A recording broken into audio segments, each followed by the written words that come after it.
here's your drawing assignment for today. I'd like you to focus on the pen tool, but you're welcome to use any of the drawing tools that are available to you, including the eraser, the bucket, and so on. Whatever it takes basically to do a very accurate representation of these logos that you're going to use to trace and recreate in Flash to create a vector art version based on these raster images. So assuming you've downloaded the zip file with the 6 logos, choose 3 of them and do 3 of those today in class. I'm going to just start a new file right now and just give you a little quick demo. I will set it to ActionScript 3.0. Click OK. And I'm going to go and import one of those images. So I'm just going to go import.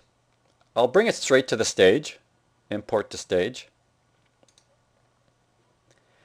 And you see I have 6 logos here. I'm going to choose the shell logo and bring that in.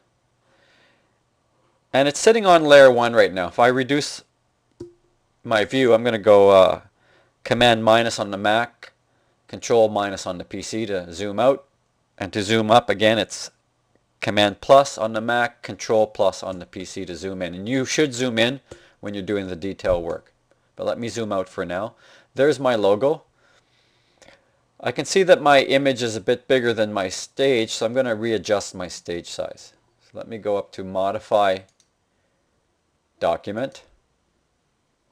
And I'll add some height to that. Let me just make that maybe 600 tall. Click OK. And that accommodates my logo. I'll just move that in the middle somewhere.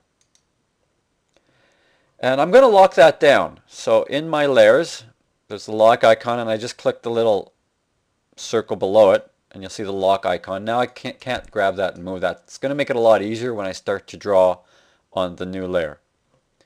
So let me create a new layer now by going down to my new layer icon and clicking that. And I will actually give it a name. I'll just type in, I double click on the name, and I will type in the word logo, hit my enter key.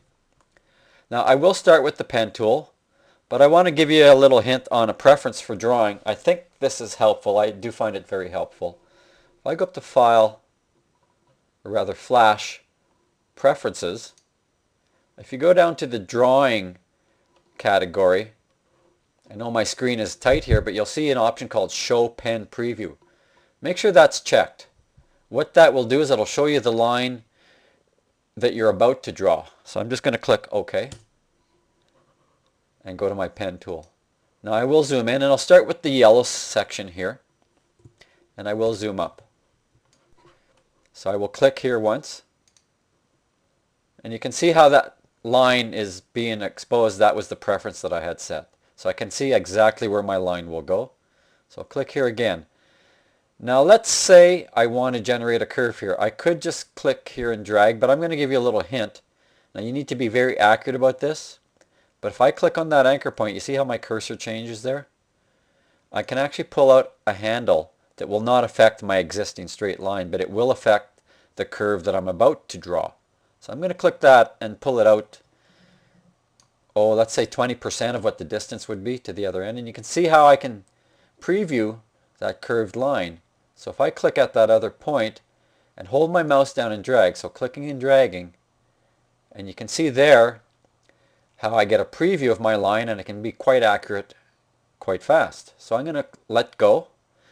Now again, if I was about to click, you'd see it have a curved edge, and I want to go with a straight line from the curve. So again, I will click my anchor point, and again you see that cursor changing. So I click it once I see the cursor change, and again this will no longer adopt that second handle. If you can see it ghosted there, it will give me an absolutely straight line, as I can see with my preview. So when you're coming out of a curve and you want to go to a straight line, click on the anchor point once more, as I've been doing. So I'm going to click here again, spacebar down to move around my drawing so I don't have to zoom out and zoom in, and then draw the next straight line. Click. And now again I want to start a curve from here, so I will click that anchor point when I see the cursor change, drag it out to, I don't know, 1/4, 1/5 of the distance, and then click on that next corner, but hold my mouse down on this corner so that I can actually create a curve. Now I can see that my curve is a little exaggerated at the beginning, but I think I'll come back a little later with my sub-selection tool and fix that. So again, clicking on that point so that I can proceed into another straight line. Again, I'm going to hold down my space bar to drag around, and I let go of my space bar and I can continue my drawing. So there we go. Again, space bar down, click these straight lines, pull that handle out, a little less than last time. Learn from experience. And click there. Now I can modify these handles on the fly, but I think I'm just going to correct them afterwards. So we'll click that anchor point and come down here. Now I'm not going to draw this whole thing. I'm going to close the shape off though and talk about a few other things. So let me just drag my page up a bit here more. Assume I've gone all the way around and completed this. I'm just going to close it off here though and go to my first point, which is over here. You can see that circle appear. That means I'm going to close the shape. Now if I go to my selection tool, I can see that I've created an outline of all of that. So let me go up here and fix these curves first of all. So I'll go to my sub-selection tool, click on the line, click on the actual anchor point that I want to modify, and then just adjust it until I can see that it's perfectly imitating the element I'm tracing. Again, making some fine-tune adjustments. All right, go back to my selection tool. Let's say it's exactly as I want it. I don't want that black outline. I want a yellow fill. So I will sample that yellow. I can actually sample with the eyedropper tool.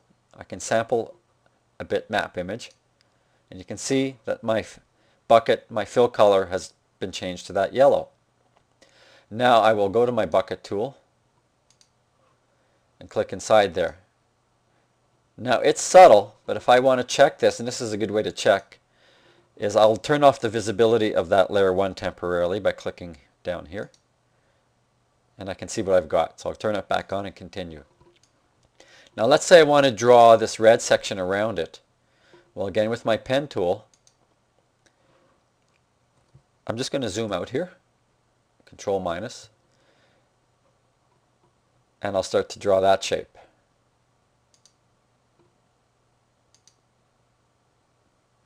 Again, pull that out there.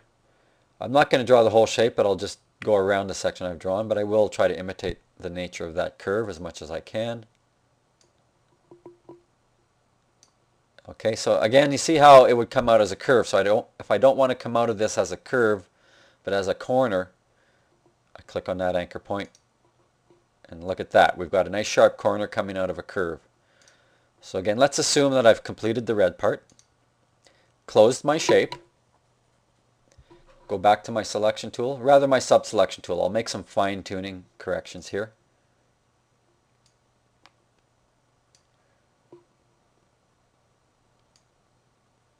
Okay, back to my selection tool. Sample that color, the color red. And then with my bucket, because this has been determined, the shape has been determined, when I fill it, it just fills around it. And the last thing I'm going to do is go into my stroke, the black outline that you see here, double click on it, and just hit my delete key. Same thing for this one. Double click it, delete key. And basically that is the short story on how to use the pen tool. Again, you are welcome to use the brush tool and the pencil if you think that will help you. And of course the eraser. If I go into my eraser, for example, I'll turn off the faucet feature. I'll actually turn off the background as well. I can go in and start taking a negative approach to it by biting away at things.